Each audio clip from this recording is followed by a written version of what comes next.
দিন যতই গড়াচ্ছে আমাদের সমাজে মানুষের জীবনের মূল্য ততই কমে যাচ্ছে। খুন নুনের চাইতে সস্তা হয়ে যাচ্ছে।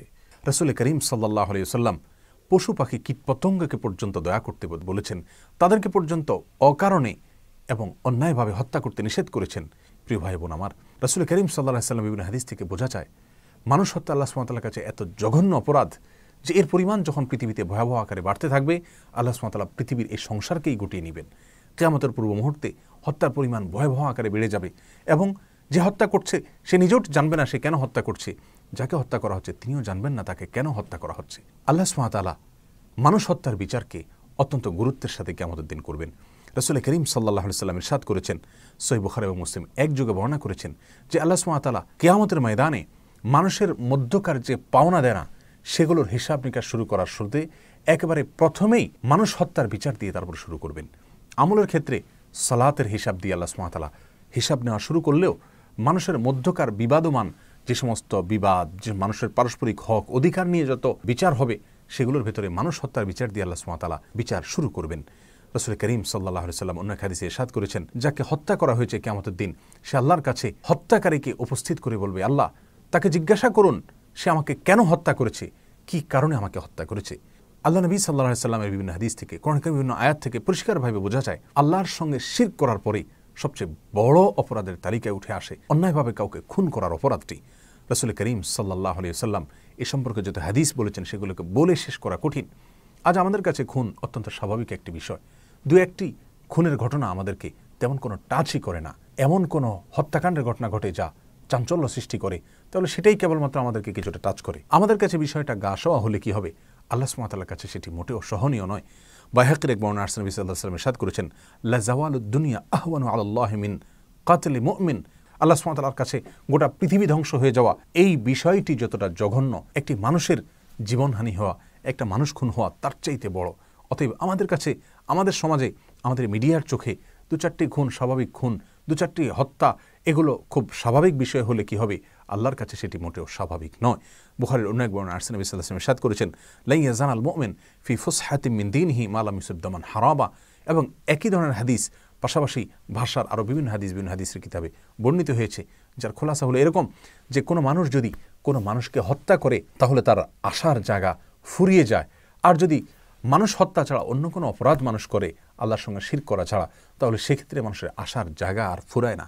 অতএব আল্লাহর কাছে মানুষ হত্যা করা অত্যন্ত জঘন্য অপরাধ। প্রিয় ভাই বোন, আজকাল একটি হত্যাকাণ্ডে যখন অনেক লোক জড়িত থাকে, 5-10 জন 15 জন 20 জন জড়িত থাকে, দুনিয়ার আদালত দেখা যায় যে 2-1 জনকে হয়তো চরম শাস্তি দিলেও অন্যদেরকে বিভিন্ন মেয়াদে সাধারণ বা লঘু শাস্তি দিয়ে থাকেন। কিন্তু আল্লাহ সুবহানাহু ওয়া তাআলার বিধান এক্ষেত্রে মানুষ হত্যার ক্ষেত্রে অত্যন্ত ভয়াবহ, অত্যন্ত কঠোর।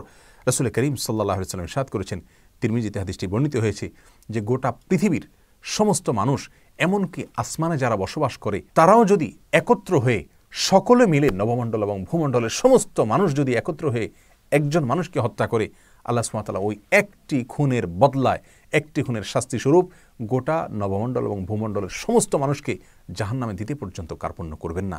আল্লাহর কাছে মানুষ হত্যা এত ভয়াবহ অপরাধ।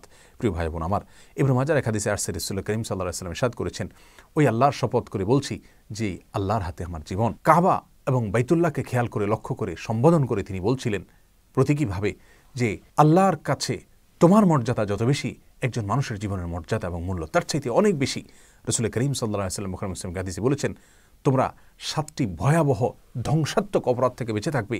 তার শুরুতে তিনি শিরকের কথা বলেছেন, এরপরেই 3 নম্বরে তিনি বলেছেন মানুষ হত্যা করার কথা।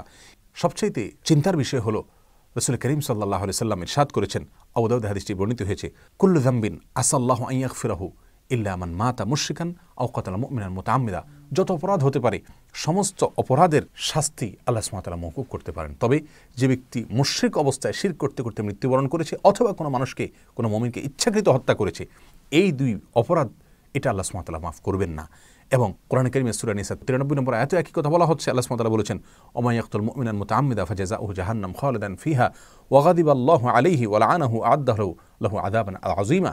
আল্লাহ সুবহানাহু ওয়া তাআলা এই আয়াতে 5টি শাস্তির কথা বলেছেন, 5টি কঠিন ভয়াবহ সতর্ক বার্তা তিনি জারি করেছেন। কোনো মানুষকে ইচ্ছাকৃতভাবে যদি কেউ হত্যা করে তার বিপরীতে তার ভিতরে 1 নম্বর হলো তাকে জাহান্নামে দেওয়া হবে, দ্বিতীয়ত তাকে সেখানে চিরকাল রাখা হবে, তৃতীয়ত আল্লাহ সুবহানাহু ওয়া তাআলা তার প্রতি রাগান্বিত হবেন, চতুর্থত আল্লাহ সুবহানাহু ওয়া তাআলা তার প্রতি অভিশাপ নাজিল করবেন, পঞ্চমত আল্লাহ সুবহানাহু ওয়া তাআলা তার জন্য কঠোর এবং ভয়াবহ শাস্তির ব্যবস্থা করে রাখবেন।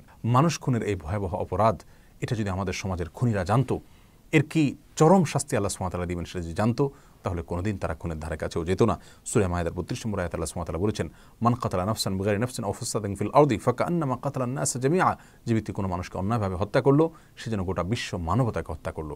আল্লাহ সুবহানাহু ওয়া তাআলা আমাদের সকলকে শুভ বুদ্ধির জন্য উদয় হয় সেই তৌফিক দান করুন।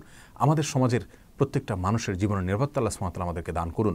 সুবিচার যেন আমরা নিশ্চিত করতে পারি, আল্লাহ তাআলা সেই শক্তি সামর্থ্য আমাদেরকে দান করুন। এবং নিরীহ যে সমস্ত মানুষরা নিহত হচ্ছে, তাদের পরিবারের জন্য সান্ত্বনা হলো, এই দুনিয়াতে যদি তারা বিচার নাও পান, ইনশাআল্লাহ আল্লাহর আদালতে তারা অবশ্যই বিচার পাবেন এবং কঠোর শাস্তির মুখোমুখি খুনিকে হতে হবে। আল্লাহ সুবহানাহু ওয়া তাআলা আমাদের সকলকে আল্লাহর ভয়ে সমস্ত অন্যায় কাজ থেকে বিরত থাকার তৌফিক দান করুন এবং একটি সুষ্ঠু শান্তিপূর্ণ সমাজ আমাদের সকলকে আল্লাহ সুবহানাহু ওয়া তাআলা নসিব করুন।